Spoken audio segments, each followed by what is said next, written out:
রাসূল সাল্লাল্লাহু আলাইহি সাল্লাম বলছেন, দাওয়াতুন লিআখিহি বিজাহিল গায়ব মুস্তাজাবাতুন। কেউ যদি কারোর জন্য দোয়া করে তাহলে এই দোয়া কবুল হবেই। কেউ যদি কারোর জন্য দোয়া করে তাহলে এই দোয়া কবুল হবেই। বাপ মায়ের দোয়া কবুল হবেই, মাজলুমের দোয়া কবুল হবেই। যে জেলে আছে ও মাজলুম, আপনি আমার জন্য দোয়া করছেন, এই দোয়া কবুল হবে। কেন?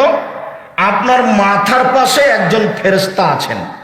যতবার আপনি বলছেন আল্লাহ তুমি আব্দুর রাজ্জাক সাহেবকে হেফাজতে রাখিও, ততবার ফেরেশতা বলছেন আমিন। আর বলছেন অলাকাবে মিসলিম, তুমি তার জন্য যা বললে তোমার জন্য তাই, তুমি তার জন্য যা বললে তোমার জন্য তাই। আমি আপনার জন্য দোয়া করলাম, তখন ফেরেশতা আপনার জন্য দোয়া করলেন, আমার জন্য দোয়া করলেন। বুঝা যায়নি কথা? আমি আপনার জন্য দোয়া করলাম, তখন ফেরেশতা আমার জন্য দোয়া করছেন। কিন্তু আমি দল করি যে যার জন্য মনে হয় ওর জন্য দোয়া করবো, ও আরো বিপদে পড়লে ঠিক আছে, ঠিক আছে, ঠিক আছে। হ্যাঁ, এই জন্য আমি অনুরোধ করেছি, নিজে উপার্জন করেন হালাল রুজি, কে কি করছে এটা দেখতে চায় না, সাথ দিতে হবে।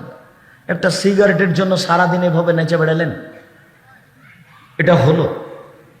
আর একজনের ব্যাগ বহন করলে সারাদিন আহাল পরিবার বাদ দিয়ে, ছেলে মেয়ে বাদ দিয়ে, আমি 1 মিনিটের জন্য এটা করতে পারবো না, করিনি কোনোদিন, এটা করতে পারবো না।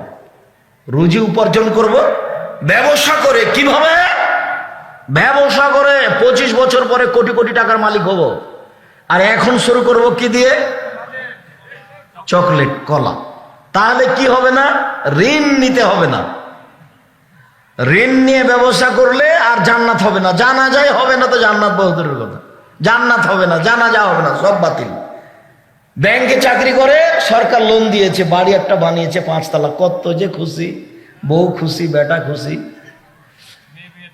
মেয়ে বিবাহ দেওয়ার জন্য প্রস্তুত, একটুকু বুঝলো না যে আর জানাজাই বাতিল, জানাজাই হবে। জীবনের লোন নিয়ে কিছু করিয়েন না, বাড়ি জমি জায়গা কিছু করিয়েন না। ব্যবসা বাণিজ্য অল্প পয়সা দিয়ে ব্যবসা করেন, দিন রাত দোয়া করেন, ব্যবসা করে উসমান রাদিয়াল্লাহু তাআলার মতো ধনী হব ইনশাআল্লাহ। নিজের উপকার করব, জাতির উপকার করব, এই চেষ্টা করেন। আর দিন রাত আল্লাহর কাছে প্রার্থনা করেন। সম্মানিত দিনী ভাই বোন, আমি আপনাদেরকে বিশেষ প্রার্থনার উপরে সংক্ষিপ্ত আলোচনা করে পরকালমুখী হওয়ার জন্য অনুরোধ জানাচ্ছি। ছেলে, আমি দোয়া পড়ি তারপরে। সম্মানিত দিনী ভাই বোন, আজকে সংক্ষিপ্ত আলোচনা বিশেষ প্রার্থনার উপরে করে আপনাকে আমি আন্তরিকভাবে পরকালমুখী করতে চেয়েছি। আপনি আপনার প্রয়োজনীয় জিনিসগুলি আল্লাহর কাছে বলেন, আল্লাহ সহজে আপনাকে দিয়ে দিবেন। তবে রাত 12টার পরে করবেন, সব দরজা খোলা। তবে দিন 12টার পরে করবেন, সব দরজা খোলা। তবে আজানের পরে করবেন, সব দরজা খোলা। তবে রাত 2টা পার হওয়ার পরে করবেন সব সময়, তখন সব কবুল হবে। এই সময়গুলি খুব গুরুত্বপূর্ণ সময়, দেওয়া আছে আইনে রাসূল সাল্লাল্লাহু আলাইহি ওয়াসাল্লাম 2 অধ্যায় বইয়ে। সম্মানিত দিনী ভাই বোন, এবার যদি ঘুমিয়ে গিয়ে উঠেন, ঘুমিয়ে গিয়ে উঠলে আকাশের দিকে মুখ করে বলতে হবে সূরা আলে ইমরানের শেষ রুকুর প্রথম 5 আয়াত, ইন্না ফি খালকিস সামাওয়াতি ওয়াল আরদি ওয়াখতিলাফিল লাইলি ওয়ান নাহার লাআয়াতিন লিউলিল আলবাব আল্লাযীনা ইয়াযকুরুনাল্লাহা কিয়ামান ওয়া qu'udan ওয়া আলা জুনুবিহিম ওয়া ইয়াতাফাক্কারুনা ফি খালকিস সামাওয়াতি ওয়াল আরদি রাব্বানা মা খালাকতা হাযা বাতিলান সুবহানাকা ইন্নাকা ফাকিনা আযাবান। এই আয়াত আপনি পড়তে থাকবেন, আকাশের দিকে মুখ করে তাকাবেন, আকাশের দিকে আর পড়বেন 5 আয়াত। আর না হলে শেষ পর্যন্ত পড়ে নেবেন। তারপরে আপনি বলবেন লা ইলাহা ইল্লাল্লাহু ওয়াহদাহু লা শারীকা লাহু লাহুল মুলকু ওয়া লাহুল হামদু ওয়া হুয়া আলা কুল্লি শাইইন কাদির ওয়া সুবহানাল্লাহি ওয়া আলহামদুলিল্লাহি ওয়া লা ইলাহা ইল্লাল্লাহু আল্লাহু আকবার ওয়া লা হাওলা ওয়া লা কুওয়াতা ইল্লা বিল্লাহ রব্বিগফিরলি সুম্মা দাউস্তুজিবা। এই দোয়া পড়ার পরে যে দোয়া করবে সেটাই কবুল হবে, যে দোয়া করবে সেটাই কবুল হবে, যা বলবে সেটা আল্লাহ মেনে নেবেন। লা ইলাহা ইল্লাল্লাহু ওয়াহদাহু লা শারীকা লাহু, আল্লাহ ছাড়া কোনো মাবুদ নাই, তার কোনো শরীক নাই, তিনি একক। লাহুল মুলকু ওয়া লাহুল হামদু ওয়া হুয়া আলা কুল্লি শাইইন কাদির, রাজত্ব তার, প্রশংসা তার, সর্বময় ক্ষমতার অধিকারী তিনি, সর্বশক্তিমান তিনি। সুবহানাল্লাহ আলহামদুলিল্লাহ ওয়া লা ইলাহা ইল্লাল্লাহু আকবার। পবিত্রতা বর্ণনা করি তার, প্রশংসা বর্ণনা করি তার। তিনি ছাড়া কোনো মাবুদ নেই, তিনি এক অদ্বিতীয়। লা হাওলা ওয়ালা কুওয়াতা ইল্লা বিল্লাহ। বাহ্যিকভাবে আন্তরিকভাবে তার শক্তি ছাড়া নড়াচড়া করার কোনো শক্তি নাই। রব্বিক ফিরলি, তুমি আমাকে ক্ষমা করো, রব্বিক ফিরলি, তুমি আমাকে ক্ষমা করো। এইটুকু বলার পরে এখন যা বলবেন সেটাই গ্রহণ হবে, যা বলবেন সেটাই গ্রহণ হবে। হাদিস বুখারী মুসলিম।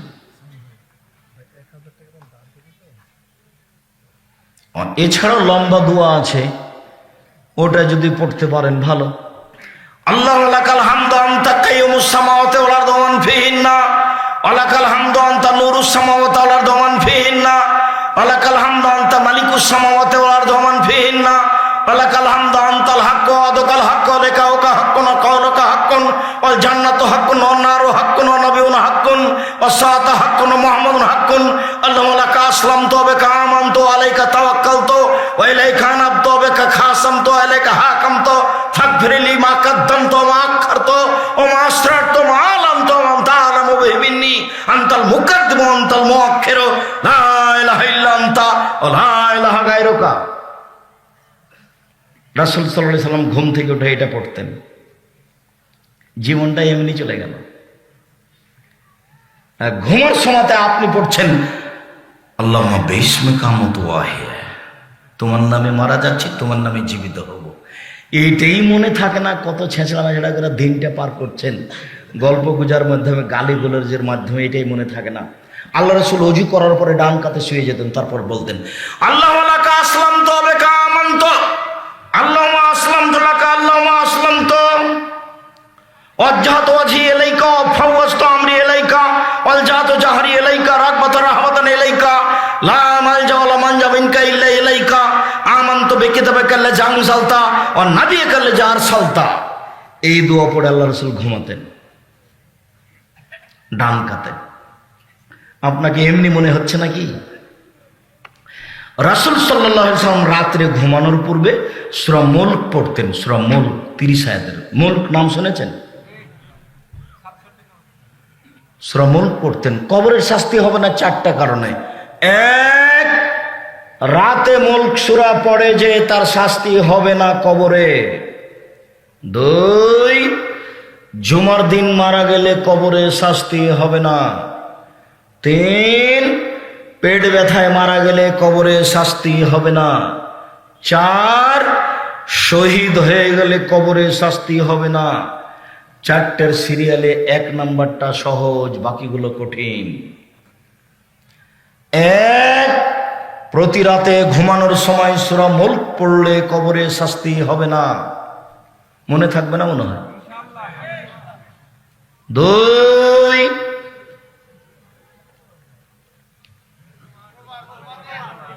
জুমার দিন মারা গেলে কবরে শাস্তি হবে না। জাযাকাল্লাহ খায়ের, বারাকাল্লাহ। 3, পেট ব্যথায় মারা গেলে কবরের শাস্তি হবে না। 4, শহীদ হয়ে গেলে কবরের শাস্তি হবে না। বারাকাল্লাহ, জাযাকাল্লাহ খায়ের।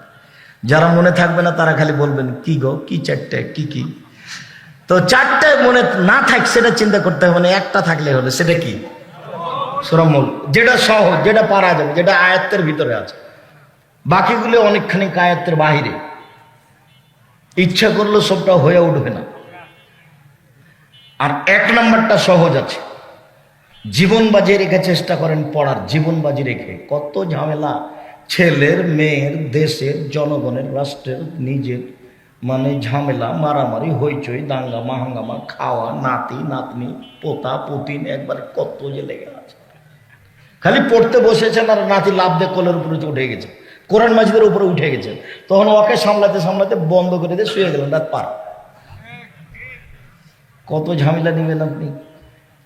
তার নাম হচ্ছে আফজালুল মুজাহিদ। আত্মার বিরুদ্ধে জেহাদ করা খুব কঠিন। আপনি আমার দিনী ভাই, আপনার আমি কিছু না কিছু উপকার করবই করবো ইনশাআল্লাহ। রাসূল সাল্লাল্লাহু আলাইহি সাল্লাম বলেন, পৃথিবীর মানুষ মনে রেখো, মান সাররাহু ইস্তাজিব আল্লাহু লাহু ফিস সাদায়েত ফাইকসর ফির রাখায়। কোন মানুষ যদি বিপদে পড়ে তার দোয়া কবুল হওয়া চায়, আল্লাহ আমি বিপদে পড়েছি আমার দোয়া কবুল করো, তাহলে তার জন্য উচিত যখন ভালো অবস্থায় আছে তখন যেন বেশি বেশি দোয়া করে। বুঝা গেল না কথা? খুব বিপদে পড়েছি তখন যেটা বলছি সেটাই শোনো, যেটা বলছি সেটাই শোনো, এরকম করতে হলে কি করতে হবে? ভালো অবস্থায় দোয়া করতে হবে। আনাস রাদিয়াল্লাহু তাআলা আনহু বলেন, রাসূল সাল্লাল্লাহু আলাইহি সাল্লাম বলেছেন, লা ইয়াসালু আহাদুকুম হাজাতাহু কুল্লাহু হাত্তা ইয়াসালুহু সিসান আহলি ইয়ানকাতা। তোমাদের প্রত্যেক ব্যক্তি আল্লাহর কাছে যেন সব কিছুই চাই, যা প্রয়োজন, টাকা পয়সা, গাড়ি বাড়ি, জমি জায়গা, স্ত্রী বউ ছেলে মেয়ে সব আল্লাহর কাছে চাই। এবার নিচে নামতে লাগলেন, চাইতে চাইতে চাইতে চাইতে স্যান্ডেলের ফিতে যদি ছিঁড়ে যায় সেটাও যেন আল্লাহকে বলে যে স্যান্ডেলের ফিতেটা ঠিক করে দাও। এই কথা কিন্তু আল্লাহ রাসূল স্যান্ডেলের ফিতা বলে বলেননি, এইটা বলে বলেছেন যে কম থেকে কম, সই থেকে সই, সূচ থেকে সূচ, দা থেকে দা, কুড়াল থেকে কুড়াল, আগুন থেকে আগুন, ম্যাচ থেকে ম্যাচ, যেটার একেবারেই কম দাম সেটাও কার কাছে চাইতে হবে? ম্যাচটা কিনতে বের হয়েছেন তখন বলতে হবে আল্লাহ ম্যাচটার একটা ব্যবস্থা করে দিও, দোকানে যেন থাকে। সামান্য যদি দেখেন তো দোকানও নাই, দোকান বন্ধ, দেখছেন বাড়ি তো নাই, এখন আর এটা নেওয়া পারবেন না করতে, চাইলেন কিন্তু সামলাতে পারবেন না, অথচ অল্প। এই জন্য ওখানে চাইতে হবে এটা সহজ করে দাও। আমি না বুঝে আমার জীবনটা পার করে দিলাম, আমি আপনার কিছু না কিছু উপকার করবই করবো ইনশাআল্লাহ। আপনি আমার দিনী ভাই, আপনি আমার দিনী বোন। আবু হুরায়রা রাদিয়াল্লাহু তাআলা আনহু বলেন, রাসূল সাল্লাল্লাহু আলাইহি ওয়াসাল্লাম বলেছেন, ইস্তাবজিলিল আদমা লাম ইয়াদুবে ইসমিন আও কাতিয়াত রাহিমিন। মানুষের দোয়া কবুল হবে, তবে তিনটা কারণে হবে না। এই ছেলে, এদিকে খেয়াল করো, গায়ে হাত দিয়ে বসে আছো নাকি? তোমার আর আমি বেশি দেরি করতে চাচ্ছি না, আমিও খুব ক্লান্ত, কাছাকাছি চলে এসেছি। থামো, উপস্থিত বৈঠকের মুসলিম বোন থামেন, মুখ বন্ধ করেন, এদিকে খেয়াল করেন। আপনি তিনটা কারণে দোয়া কবুল হবে না। এক, বেইসমিন, পাপের দোয়া করলে কবুল হবে না। বলছেন আল্লাহ চুরি করছি কেউ যেন না দেখে, বলছেন আল্লাহ জেনা করছি কেউ যেন না দেখে, এরকম দোয়া কবুল হবে না। দুই, কাতিয়াত রাহিমিন, সম্পর্ক ছিন্ন করা দোয়া কবুল হবে না। শ্বশুর বাড়িতে গেছিলেন, টাকা আনবো মনে করে টাকা দেয়নি, তখন বউকে বলছেন আল্লাহ যেন তোর বাপের বাড়ি আর কোনোদিন না নিয়ে যায়। এটা হলো সম্পর্ক ছিন্ন করার দোয়া। সব ঝামেলা বিবাহের সময় শ্বশুরের সাথে লাগায়, এইসব মানুষগুলোর স্বভাবই খারাপ। আপনি কোনোদিন করেছেন নাকি? এই ছেলে, শ্বশুরের বাড়িতে দেওয়ার স্বাদ রাখবেন, নেওয়ার স্বাদ রাখো না কোনোদিন। বিবাহ করার পরে তোমার শ্বশুর যা দাইয়া পাঠিয়েছে সব ফেরত দাও। তোমাদের এই এলাকা থেকে একদিন একটা লোক গেছে, সে উত্তরাধিকার সম্পর্কে, অংশ বন্টন সম্পর্কে সে একটা জ্ঞান অর্জন করতে চায়। তা আমাকে গিয়ে বলছে আপনার ইন্টারভিউ নিতে এসেছি। তা আমি একটু হেসে উঠলাম, ভাই কি ব্যাপার? তো কিছু উত্তরাধিকার ওরাসাত জিজ্ঞাসা করলো, সূত্রে জিজ্ঞাসা করার পরে আমাকে বলছে যে আপনার আব্বা মারা গেছেন না বেঁচে আছেন? মারা গেছে। তা আপনার জমি জায়গার খবর কি? তখন আমি বললাম যে আমার বাপকে মাটি দিয়ে আসার পরে, জমি ভাগ করার পরে আমরা খাওয়া দাওয়া করেছি। যদি জমি আমি একটু চিনি, আমার ছোট ভাই চিনেই না, আজও নয়। ও বরিশাল মডেল কলেজের শিক্ষক, আর আমি একটু টুকটাক করে জমি জায়গা চিনতাম। ও আমার ভগ্নিপতির বোনেরা করে, ওটা আমরা কোনো হিসাবই করি না। ভাগ তো বহুদূরের কথা, তবে শরীয়ত অনুযায়ী সেদিন ভাগ করে দিয়ে একটা হিসেব দিয়ে আমরা রাতে খাওয়া দাওয়া করেছি। আর আপনার বাপ মারা যাওয়া 10 বছর হয়ে গেল, আপনি এখনো আপনার বোনকে জমি দেননি। কি অধিকার আপনার এখানে? আপনার বাপের 3 বিঘা জমি, আপনি নিবেন 2 বিঘা, আর আপনার বোন নিবে 1 বিঘা। তা আপনি কি সকালে নিবেন, আপনার বোন বিকেলে নিবে, এরকম না একসাথে?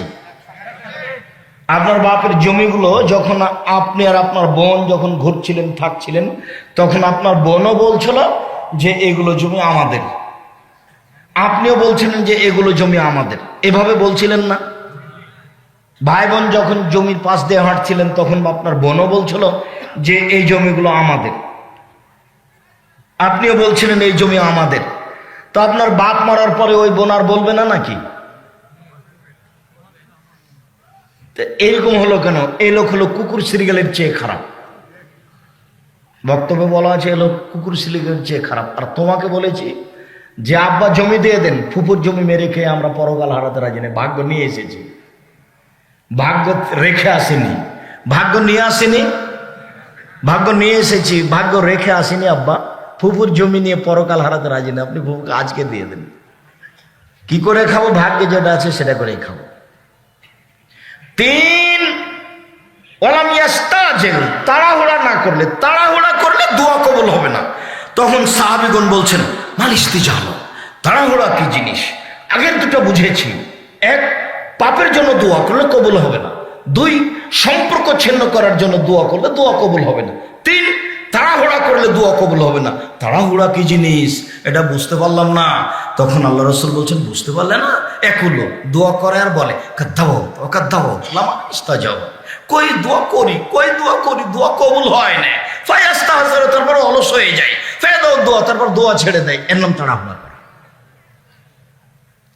2 মাস 6 মাস চেয়েছে, হয়নি, তখন বলছে আর হবে না। রাসূল সাল্লাল্লাহু আলাইহি সাল্লাম সালাতে সিজদায় গেছিলেন, তখন আবু জাহালের পক্ষ থেকে রাসূলের উপরে উটের ভুঁড়ি চাপিয়ে দেওয়া হয়েছিল। ফাতেমা রাদিয়াল্লাহু তাআলা দৌড়িয়ে এসে ভুঁড়িটা উঠিয়ে সরিয়ে দিলেন। আল্লাহ রাসূল উঠে বদদোয়া করলেন, আল্লাহ উতবা, শাইবা, খালিদ বিন ওয়ালিদ, ওয়ালিদ বিন মুগীরা, উমাইয়া, এদেরকে তুমি ধ্বংস করো। আল্লাহ রাসূল বদদোয়া করলেন। এই বদদোয়া কবুল হলো 12 বছর পরে। রাসূলের দোয়া কতদিন পরে কবুল হলো? 12 বছর পরে। ইসুফ আলাইহিস সালাম হারিয়ে গেলেন। ইয়াকুব আলাইহিস সালাম ছেলের জন্য দোয়া করতে লাগলেন। দোয়া করতে করতে করতে চোখের পানি বের হতে হতে চোখ অন্ধ হয়ে গেল, আর দেখতে পায় না। 25 বছর পরে আল্লাহ ছেলে ফেরত দিলেন। ছেলেই পাল্টা বললেন, আব্বা আম্মা চলে আসতে হবে মিশরে, আর ইসরায়েলে থাকতে হবে না, এখানে চলে আসতে হবে। ফিলিস্তিনে থাকতে হবে না, এখানে চলে আসতে হবে। দোয়া কবুল হলো 25 বছর পরে। তাড়াহুড়া করবেন না, দোয়া আপনি করতেই থাকেন, করতেই থাকেন। সম্মানিত দিনী ভাই বোন, আলোচনার শেষে এসে বলছি, অন্তত আজকের জন্য